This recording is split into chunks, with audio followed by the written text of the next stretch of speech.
റോയ്ച്ചായ, മുഖ്യമന്ത്രി തർക്കം കഴിഞ്ഞു. ഇനിയുള്ളത് മന്ത്രിസഭാ രൂപീകരണമാണ്. കോൺഗ്രസിന്റെ രീതി അനുസരിച്ച് അതിലൊരു തർക്കങ്ങളൊക്കെ ഉണ്ടാവാനുള്ള സാധ്യതയുണ്ട്. എങ്ങനെയായിരിക്കും കോൺഗ്രസിന്റെ ഒരു മന്ത്രിസഭാ രൂപീകരണ ചർച്ചകൾ? അത് ഇതിനകത്ത് കോൺഗ്രസ് വർഷങ്ങളായി പിന്തുടരുന്ന ഒരു പാരമ്പര്യം എന്ന് പറയുന്നത് മുഖ്യമന്ത്രിക്കാണ് മന്ത്രിസഭാ രൂപീകരണത്തിനകത്ത് ഒരു പ്രധാന റോള്. അദ്ദേഹത്തിന്റെ ഇംഗിതം അനുസരിച്ച് മന്ത്രിമാർക്ക് വകുപ്പ് കൊടുക്കാനും അദ്ദേഹത്തിന്റെ ഇംഗിതം അനുസരിച്ച് മാത്രമേ മന്ത്രിസഭയിൽ അംഗങ്ങളെ ചേർക്കാനും പറ്റുള്ളൂ. അത് കോൺഗ്രസ് ജവഹർലാൽ നെഹ്റുവിന്റെ കാലം മുതലേ പിന്തുടർന്നു വരുന്ന ഒരു രീതിയാണ്. അതിനകത്തൊന്നും കാര്യമായ മാറ്റമൊന്നും വരുത്തിയില്ല. ഹൈക്കമാൻഡ് ചിലരുടെ പേരുകൾ ഉൾപ്പെടുത്തണമെന്ന് പറയുന്നതല്ലാതെ മൊത്തത്തിൽ മുഖ്യമന്ത്രിക്കാണ് അതിനകത്ത് പൂർണ്ണ സ്വാതന്ത്ര്യമുണ്ട്. കാരണം അതിനൊരു ഉദാഹരണം ഞാൻ പറയാം. 91 കെ കരുണാകരൻ രൂപീകരിച്ച മന്ത്രിസഭയിൽ അന്ന് KPCC പ്രസിഡന്റ് ആയിരുന്ന AK ആന്റണി VM സുധീരനെ ഉൾപ്പെടുത്തണമെന്ന് പറഞ്ഞ് ശാഠ്യം പിടിച്ചു കഴിഞ്ഞ് മന്ത്രിസഭ സത്യപ്രതിജ്ഞയൊക്കെ തന്നെ നീണ്ടുപോയ ഒരു സ്ഥിതി ഉണ്ടായിരുന്നു. പക്ഷെ കരുണാകരൻ അന്ന് കേന്ദ്രത്തിൽ നിന്ന് അന്ന് നരസിംഹറാവു ആയിരുന്നു പ്രധാനമന്ത്രി. കരുണാകരൻ അന്ന് കടുംപിടുത്തം നടത്തി. ഇത് കോൺഗ്രസിന്റെ പാരമ്പര്യവും കീഴ്വഴക്കവും അനുസരിച്ച് ആരെ മന്ത്രിസഭയിൽ ഉൾപ്പെടുത്തണമെന്നുള്ളത് മുഖ്യമന്ത്രിയുടെ പ്രിറോഗേറ്റീവാണ്, അദ്ദേഹത്തിന്റെ വിവേചനാധികാരമാണ്. അപ്പൊ അതുകൊണ്ട് പറ്റത്തില്ല എന്ന് പറഞ്ഞു. അതുകൊണ്ട് സുധീരനെ മന്ത്രിസഭയിൽ എടുത്തില്ല. ആന്റണി തലയും കുത്തി നോക്കിയിട്ടും A ഗ്രൂപ്പ് എന്ന് തലയും കുത്തി നോക്കിയിട്ടും എടുത്തില്ല. അപ്പൊ അങ്ങനെ ഒരു ഇതുണ്ട്, കീഴ്വഴക്കമുണ്ട് പലയിടത്ത്. അപ്പം ആരെ മന്ത്രിസഭയിൽ ഉൾപ്പെടുത്തണോ എന്നൊക്കെ തീരുമാനിക്കും. കാരണം ഇപ്പം ആ പൂർണ്ണ സ്വാതന്ത്ര്യം VD സതീശനുണ്ട്. അപ്പൊ എന്നാലും ഒരു സമവായത്തിന്റെ രൂപത്തിൽ ഇത് പോവുകയുള്ളൂ. കാരണം ഒരുപാട് കോൺഗ്രസ് സീനിയർ നേതാക്കന്മാരുണ്ട്. K മുരളീധരൻ, രമേശ് ചെന്നിത്തല, തിരുവഞ്ചൂർ രാധാകൃഷ്ണൻ, അങ്ങനെ മുതിർന്ന നേതാക്കളുണ്ട്. പിന്നെ ചെറുപ്പക്കാരുണ്ട്. അപ്പൊ അവർക്കെല്ലാം ഒരു അവസരം കിട്ടുന്ന ഒരു ശക്തനുണ്ട്, ഒരു സീനിയർ നേതാവ് എന്നുള്ളത്. സ്പീക്കറും മന്ത്രിയും ഒക്കെ ആയിരുന്ന ഒരാളാണ്. അപ്പൊ അങ്ങനെ പലരും ഉണ്ട്. അപ്പൊ അവരുടെ ആ പ്രാതിനിധ്യങ്ങൾ, പിന്നെ കോൺഗ്രസ് ആയതുകൊണ്ട് ജാതി, ജില്ല, സമവാക്യങ്ങൾ എന്നൊക്കെ പറഞ്ഞുള്ള കടുപിടി ഏർപ്പാടുകളൊക്കെ ഉണ്ട്. അപ്പൊ എന്തായാലും ഇതൊക്കെ പരിഗണിച്ചാണ് എടുക്കുന്നത്. പിന്നെ അതുകൊണ്ട് ആർക്കും അങ്ങനെ വലിയ മസിൽ പിടിക്കാൻ പറ്റരുത്. ഇന്നാരെ എടുത്തില്ലെങ്കിൽ തള്ളിയിടും എന്നൊന്നും പറയാനും പറ്റില്ല. ഈ മുഖ്യമന്ത്രി പോരാട്ടത്തിൽ മുറിവേറ്റ രണ്ടുപേരുണ്ട്, KC വേണുഗോപാലും രമേശ് ചെന്നിത്തലയും. അവരും മന്ത്രിസ്ഥാനത്ത് അവർക്ക് വേണ്ടപ്പെട്ടവർക്ക് വേണ്ടിയിട്ടുള്ള ഒരു സമ്മർദ്ദം ഉണ്ടാവില്ലേ? അതൊക്കെ ഉണ്ടാവും. രമേശ് ചെന്നിത്തല എന്തായാലും, കാരണം രമേശ് ചെന്നിത്തല ഇന്നലെ തന്നെ പറഞ്ഞല്ലോ, പാർട്ടി അച്ചടക്കത്തിനെതിരായിട്ട് രമേശ് ചെന്നിത്തല എതിരൊന്നും ചെയ്തിട്ടില്ല. രമേശ് ചെന്നിത്തല അങ്ങനെ ഒരു പ്രതിഷേധം ഉണ്ടാക്കി കലഹിച്ച് പുറത്തു പോകുന്ന ആളൊന്നുമല്ല. സത്യം പറഞ്ഞാൽ നമ്മൾ പറയുമ്പോൾ എല്ലാം പറയണമല്ലോ. അദ്ദേഹത്തിന് ഈ മുഖ്യമന്ത്രി സ്ഥാനത്തിന് തികച്ചും അർഹനായ ഒരാളുമാണ്. അതിനകത്തൊന്നും അദ്ദേഹത്തിന്റെ അർഹതയൊന്നും ആരും ചോദ്യം ചെയ്തുമില്ല. അപ്പൊ അത് ആ യാഥാർത്ഥ്യമുണ്ട്. പിന്നെ കാരണം രമേശ് ചെന്നിത്തലയെ മന്ത്രിസഭയിൽ ഉൾപ്പെടുത്തുന്നതാണ് ആ മന്ത്രിസഭയുടെ ആരോഗ്യത്തിനും ആയുസ്സിനും ഒക്കെ നല്ലത്. കാരണം രമേശ് ചെന്നിത്തലയുടെ എക്സ്പീരിയൻസ് ഉണ്ട്. രമേശ് ചെന്നിത്തല ഉമ്മൻചാണ്ടി മന്ത്രിസഭയിലും K കരുണാകരൻ മന്ത്രിസഭയിലും ഒക്കെ ഇരുന്ന ഒരു എക്സ്പീരിയൻസ് ഉണ്ട്. ആ എക്സ്പീരിയൻസ് എന്തൊക്കെ പറഞ്ഞാലും സതീശന് ഒരു ഗുണമാവുകയുള്ളൂ. അപ്പം രമേശ് ചെന്നിത്തല എന്ത് വില കൊടുത്തും സതീശൻ മന്ത്രിസഭയിൽ ഉൾപ്പെടുത്താനായിട്ട് ശ്രമിക്കും. പിന്നെ കോൺഗ്രസിനാകെ മുഖ്യമന്ത്രി ഉൾപ്പെടെ 11 പേരോ 10 പേരോ എങ്ങാണ്ട് 11 പേരാ മന്ത്രിയാകാൻ കഴിയുകയുള്ളൂ. അപ്പൊ ആ ഒരു സാഹചര്യത്തിൽ ആ 11 പേര് ആരൊക്കെ ആയിരിക്കണം എന്നുള്ളതിനെ കുറിച്ച് ഇനിയൊരു തർക്കം ഒന്നുകൊണ്ട് ഇനി ഉണ്ടാവാൻ പോകുന്നത്. കാരണം തർക്കം കഴിഞ്ഞു. യുവാക്കൾക്ക് പ്രാതിനിധ്യം കൊടുത്താലും നിരവധി യുവ MLA ഒരുപാടുണ്ട്. അപ്പൊ അതൊക്കെ എല്ലാ പ്രയോറിറ്റി നോക്കിയിട്ട് എടുക്കുകയുള്ളൂ. കാരണം ഞാൻ ഈ പറഞ്ഞ പോലെ ഇപ്പൊ എറണാകുളം ജില്ലയിൽ നിന്ന് 11 പേരാണ് ജയിച്ചു വന്നിരിക്കുന്നത്. 3 പേര് മാത്രമാണ് ഘടകകക്ഷികളിൽ.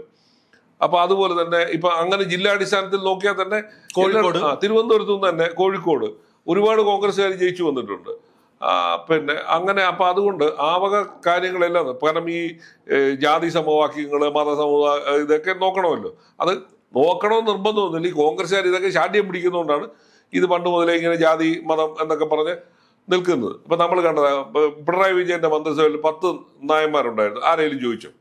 അല്ല, അതിലൊന്നും അല്ല, മെറിറ്റ് നോക്കിയാൽ മതി. പക്ഷെ കോൺഗ്രസ് ഇങ്ങനെയൊക്കെയുള്ള ചില കീഴ്വഴക്കങ്ങൾ ഉണ്ടാക്കി വെച്ചേക്കുന്നതുകൊണ്ടാണ് ഇത്. ഇപ്പം അങ്ങനെ പറയുമ്പോൾ ഒരു മുസ്ലിം വേണം, ഒരു 2 ക്രിസ്ത്യൻ വേണം എന്നൊക്കെ പറയുന്ന ഈ ഇതുണ്ട്, റെപ്രസെന്റേഷൻ. ഒരു കണക്കിന് അത് നല്ലതുമാണ്. എല്ലാവരെയും പ്രതിനിധീകരിക്കുന്ന ഒരു മന്ത്രിസഭയാണെന്നൊരു തോന്നലും ഉണ്ടാവും. എല്ലാ ജാതി മത സമുദായങ്ങൾക്ക് റെപ്രസെന്റേഷൻ ഉണ്ട്, ഫീലും ഉണ്ടാവും. അത് നല്ല കാര്യമാണ്. പക്ഷെ അത് മാത്രമാവരുത് നിങ്ങൾ മാനദണ്ഡമാക്കേണ്ടത്. ഇപ്പം K മുരളീധരനെ നായർ എന്ന് പറഞ്ഞാണോ നിങ്ങൾ എടുക്കാൻ പോകുന്നത്? അല്ലല്ലോ. അല്ലെ രമേശ് ചെന്നിത്തല നായർ എന്നുള്ള ലേബലിലല്ലല്ലോ. അതൊക്കെ പിന്നെ മെറിറ്റ് മാത്രം നോക്കേണ്ട കാര്യങ്ങളാണ്. അതുപോലെ തന്നെ ഇപ്പൊ റോജി M ജോണിനെ അല്ലെങ്കിൽ വേറൊരാളെ മാത്യു കുഴൽ നടന്നെ, നിങ്ങൾ അവരുടെ മെറിറ്റാണ് നോക്കേണ്ടത്. അവരെ പിന്നെ ജാതി പറഞ്ഞിട്ടല്ലല്ലോ.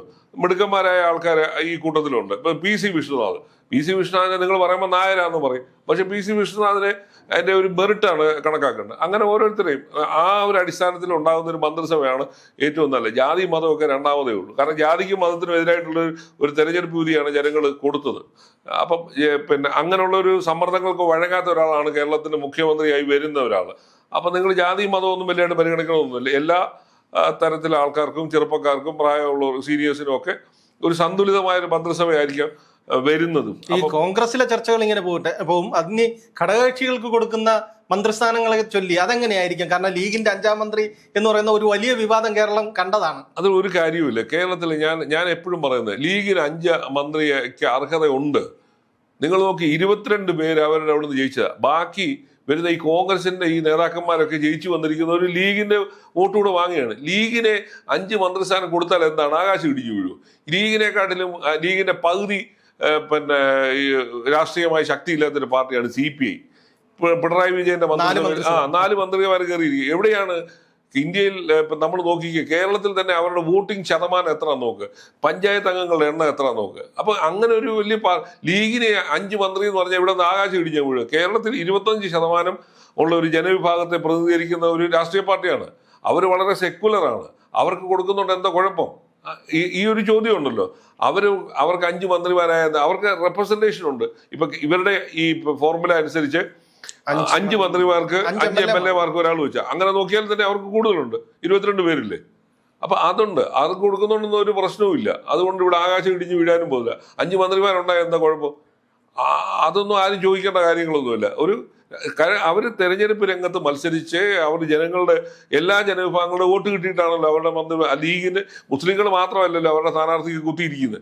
അപ്പൊ അതൊന്നും ഭൂരിപക്ഷം കിട്ടില്ല. നമ്മൾ അതൊന്നും അല്ലല്ലോ. ഈ പുതിയ ഒരു കാലത്ത് നമ്മൾ BJP-യെ പോലുള്ള, അത് CPM-ഉം പറയുന്നുണ്ട്, ഈ വർഗീയത പറയുന്നുണ്ട്. ലീഗ് വന്നാൽ ഇവിടെ ഭരണം, ലീഗ് വന്ന ലീഗ് ഭരണത്തിന്റെ ഭാഗമാണ്. CPM-ന്റെ കൂടെ 1967 ഇരുന്ന പാർട്ടിയാണ് ലീഗ്, ഇല്ലേ? അവരെ ആദ്യമായി മന്ത്രിസഭയിൽ ചേർത്തത് CPM-ആണ്. അപ്പൊ പിന്നെ CPM പൊളിഞ്ഞു പോയ ഒരു ഭാഗം അവരുടെ കൂടെ ഉണ്ട്. അപ്പം അതൊന്നും ഒരു കാര്യമല്ല. കാരണം ഇന്ത്യയിൽ ഭരണഘടന അനുസരിച്ചാണ് ആ രാഷ്ട്രീയ പാർട്ടി പ്രവർത്തിക്കുന്നത്. അവരുടെ മന്ത്രിമാരും അങ്ങനെ തന്നെയാണ് പ്രവർത്തിക്കുന്നത്, അവരുടെ MLA-മാരും അല്ല. പിന്നെന്താണ് അവർക്ക് ഇത്ര അയിത്തം പറയുന്നത്? BJP പറയുന്ന വർഗീയതയ്ക്കകത്ത് നിങ്ങൾ പോയി കൊത്തേണ്ട കാര്യമില്ല. ലീഗ് മന്ത്രിമാർ വരട്ടെ, 5 പേരോ 6 പേരോ 10 പേരോ അവർ വന്നാൽ എന്താണ്? ഇവിടെ ആകാശം വീഴാൻ പോകുന്നില്ലല്ലോ. അപ്പൊ അതിനകത്ത് പറയുന്നതിനൊന്നുമില്ല. ന്യായമായ രീതിയിൽ അവർക്ക് 5 MLA-മാര് 5 മന്ത്രിമാർ കിട്ടാനുള്ള യോഗ്യതയുണ്ട്, കൊടുക്കാനാണ് സാധ്യതയുള്ളത്. പിന്നെ രണ്ടാമത്തെ ഒരു കാര്യം, പിന്നുള്ളത് ജോസഫ് ഗ്രൂപ്പാണ്. അവർക്ക് എന്തായാലും ഒരു മന്ത്രിയെ ഉണ്ടാവുകയുള്ളൂ. പിന്നെ ഒരു ചീഫ് വിപ്പും കിട്ടാനാണ് സാധ്യത. ബാക്കി പിന്നെ ഏകാംഗ CP ജോൺ നിർബന്ധമായിട്ടും ഉണ്ടാവും. അനൂപ് ജേക്കബ് അദ്ദേഹം ഉണ്ടാവും. അപ്പൊ അങ്ങനെ ഈ ഏകാംഗ കക്ഷികൾ കൊടുക്കാനാണ് സാധ്യത. അപ്പൊ അങ്ങനെ എല്ലാവരെയും, കാരണം എല്ലാവർക്കും അക്കോമഡേഷനും, കാരണം ആ കാര്യത്തിൽ മാതൃകയായിരുന്നു LDF. അവരെല്ലാ ചെറിയ കക്ഷികൾക്കും മന്ത്രിസ്ഥാനം കൊടുത്തു. വകുപ്പിന്റെ വലിപ്പത്തെക്കാളും ഒരു മന്ത്രി ഒരു പാർട്ടിയെ പ്രതിനിധീകരിക്കുന്നു എന്നുള്ളത് 5 വർഷത്തിൽ 2.5 വർഷം വീതമൊക്കെ. പിന്നെ അവരും കഷ്ടപ്പെട്ടതാണല്ലോ, അവർക്കും അതിനുള്ള യോഗ്യത ഉണ്ട്. അയോഗ്യത കുറവൊന്നുമില്ലല്ലോ. അവരും ജയിച്ചു വന്നവരാണ്, നാട്ടുകാരുടെ വോട്ട് വാങ്ങിച്ചിട്ടും അവരും അതാണ്. അപ്പൊ അതൊക്കെ സതീശൻ പരിഗണിക്കുമായിരിക്കും. അല്ലാതെ കാരണം അല്ലെങ്കിൽ നിങ്ങൾ പറയുന്ന ഐക്യമുന്നണി എന്ന് പറഞ്ഞത് എവിടെയാണ്? ഒരാളെ പുറത്തു നിർത്തി അവരുടെ പിന്നെ അവർക്ക് മാത്രം നിഷേധിക്കുന്നത് ശരിയല്ലല്ലോ. അല്ലെ? പിന്നെ അതേപോലെ തന്നെ വകുപ്പുകളുടെ കാര്യത്തിലെ വിദ്യാഭ്യാസ വകുപ്പ് കോൺഗ്രസ് ഏറ്റെടുക്കും എന്നൊക്കെയുള്ള ചർച്ചകളുണ്ട്. അത് വെളിയിൽ ഈ NSS പോലുള്ള പിന്നെ മതസാമുദായിക സംഘടനകൾ പറയുന്നതല്ല. ലീഗ് തന്നെ തുടരട്ടെന്നേ, എന്താ കുഴപ്പം? ലീഗിന്റെ കയ്യിൽ വിദ്യാഭ്യാസ വകുപ്പിരുന്ന എന്താ കുഴപ്പം? അതൊന്നും ഇവർ പറയട്ടെ. ലീഗ് എത്രയോ കാലമായിട്ട് ലീഗ് എന്താണ് വന്ന വിദ്യാഭ്യാസ സിലബസിനകത്ത് വേറെ ഒന്നും അവർക്ക് കുത്തിച്ചേർക്കാൻ പറ്റൂലല്ലോ. ലീഗ് വിദ്യാഭ്യാസ വകുപ്പ് കൈകാര്യം ചെയ്താൽ എന്താണ് കുഴപ്പമെന്നുള്ളത് ഈ മതസാമുദായിക സംഘടനകൾ പറയും. അല്ലാത്ത ഒരാളുടെ ഇരുന്നാൽ എന്താ മേച്ചം?